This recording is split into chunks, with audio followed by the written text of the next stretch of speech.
एक लड़की थी दीवानी सी, हमेशा मुस्कुराती रहती थी, सबसे प्यार से बात करना, सबको दोस्त बनाती थी, एग्जाम में आंसर्स बताती थी, अपना लंच सबको खिलाती थी, प्यार मोहब्बत की बातों से शर्मा जाती थी, कोई लड़का प्रपोज करे तो भाग जाती थी, पढ़ने में भी अच्छी थी, पर सच कहूँ तो दिमाग से थोड़ी बच्ची थी। स्कूल से घर, घर से ट्यूशन, काफी सपनों को लेकर उड़ान भरना चाहती थी। मिडिल क्लास फैमिली से एक मिसाल बनी इस दुनिया में कुछ करना चाहती थी। वो कितने भी सख्त बन जाओ, ये नजरें किसी की नजर में खो ही जाती हैं। टीनेज है, अट्रैक्शन तो ही जाती है। वो कहते हैं ना, सच्चे दिल से प्यार करने वाले बस मुंह देखते रह जाते हैं। भोली भाली सुंदर लड़कियों को बस स्टडी पसंद आते हैं। अनजान से दोस्ती से लगाव हो गया। होना क्या था, बेखबर कुछ बातों से उसे एक प्ले बॉय से प्यार हो गया। अब वो दोनों रिलेशनशिप में आ गए। सारा दिन साथ बैठते थे, अपनी सारी बात एक दूसरे को कहते थे। उसके पीछे वैसे बहुत लड़के पड़े थे, लेकिन उसे पसंद वही आया जो सबके पीछे पड़ा था। अब 9 नवंबर को उनकी पहली किस हो गई, 16 नवंबर को उनकी एक डेट फिक्स हो गई। चैन से मिलने के लिए उसका दिल बड़ा बेकरार था। अपनी पहली डेट का उसे बेसब्री से इंतजार था।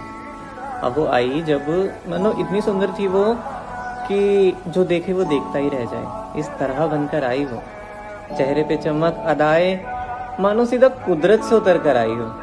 आते ही उसने सवाल किया, कैसी लग रही हूँ? अच्छी ना? देखो 6 बजे तक मुझे वापस आना है, अब बताओ कहाँ जाना है? वो लड़का उसके लिए रोज ले गया, चॉकलेट ले गया और उसे पहले ही डेट पे ओयो ले गया। अब वहां जाते हुए वो थोड़ा घबरा रही थी, उसे कहीं और चलने के लिए मना रही थी। न जाने वो क्यों जरा भी ना माना। भोली भाली सुंदर लड़की ने उसे अभी भी ना जाना। दोनों बैठकर प्यार भरी बात कर रहे थे, एक दूसरे का फोन चेक करके लड़ रहे थे। अचानक उसे चक्कर आने लगा, आंखों के आगे धुंधलापन छाने लगा। देखते ही देखते वो अपने होश खो गई और कुछ ही देर में वो बेहोश हो गई। हैरान ना हुआ वो, जिससे वो प्यार करता था वो बेहोश हो गिरी पड़ी थी। होता भी कैसे? उसने कोल्ड ड्रिंक में बेहोशी की दवाई जो मिला दी। कुछ घंटों बाद लड़की की आंखें खुली तो उसने देखा ड्रामेबाज को उसका सर सहला रहा था। आपको हुआ क्या है? रो रोकर चिल्ला रहा था। वो हड़बड़ा हट में उठी और टाइम देखा तो 6:15। घर वालों के डर की वजह से वो हड़बड़ा गई और जल्दी जल्दी में बिना कुछ सोचे समझे सीधा घर आ गई। अब कुछ दिनों बाद जब उनकी यूं ही बहस हो गई तो बहस के बीच में न जाने वो क्यों रो गई। इस बार मैसेज अपने साथ एक आंसू लाया था। किस्मत से हार चुकी वो, उसके पास उसी का MMS आया था। दिल और दर्द के बीच एक ऐसे हालात आ गए, खुद को इस हालत में देख उसके खुद के आंसू आ गए। मानो उसकी जिंदगी का सबसे चमकीला तारा टूट गया। प्यार, इश्क, मोहब्बत से उसका विश्वास उठ गया। उसकी जुल्फे उसके चेहरे से हटा रहा था। एक दरिंदे की तरह वो उसका सीना दबा रहा था। खुद को ढक कर रखने वाली वो उसके कपड़े उतार रहा था। अपनी जरूरत के लिए वो किसी की जिंदगी उजाड़ रहा था। अपनी प्यास बुझाने के लिए वो उसे रोज मिलने बुलाता था। मना करती थी उसे तो वो न्यूड्स के नाम पे डराता था। मजबूरी में वो अपनी ही जज्बातों से खेल रही थी। अंदर ही अंदर एक बहुत बड़े डिप्रेशन को झेल रही थी। अब वो डिप्रेशन में जा चुकी थी। डार्क सर्कल्स, हमेशा चुप रहना, काफी बीमार होने लगी थी। मतलब मानो जिंदगी से हार चुकी वो अकेली होने लगी थी। उसकी आंखों के आगे वो दूसरी लड़कियों को हाथ लगाता था। अपनी सारी बातें उससे धमकी देकर मनवाता था। जहरीले कांटे वो अपने बदन पे हर रोज चुभवाती थी, ना चाहते हुए भी अपना हर रोज बलात्कार करवाती थी। अब कहानी में एक टर्निंग पॉइंट आया कि जब वो टेस्ट में फेल हो गई तो उसने डिसाइड किया कि अब और नहीं सहना। कर दिया मैसेज, अब मुझे नहीं रहना। मैं क्या सह रही हूँ ये नहीं बता सकती। बहुत हुआ ये रिश्ता, मैं और नहीं निभा सकती। इसी के चलते उनकी काफी बड़ी बहस हो गई। वो सूजी हुई लाल आंखें लेकर वो रोते रोते सो गई। सुबह उठी तो उसने चेक किया कि उसके पापा दरवाज़ा खटखटा रहे थे। फ़ोन चेक किया तो दोस्तों के कॉल आ रहे थे।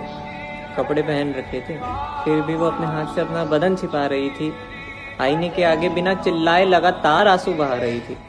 मानो कि उसके आसमान के सारे सितारे रूठ गए। पल दो पल में उसके सारे सपने टूट गए। ये तूफान कैसा जो एक जिंदगी तबाह कर दी थी। गुस्से में आकर उस लड़के ने कुछ फोटोज पोस्ट कर दी थी। काफी देर तक जब वो बाहर ना आई तो घर वालों ने उसे पुकारना शुरू किया। कोई जवाब ना मिला तो दरवाजे पे मारना शुरू किया। दूसरी चाबी से जब दरवाजा खोला तो सबकी आंखें फट रखी थी। पंखे पे एक नन्ही सी जान फांसी पे लटक रही थी।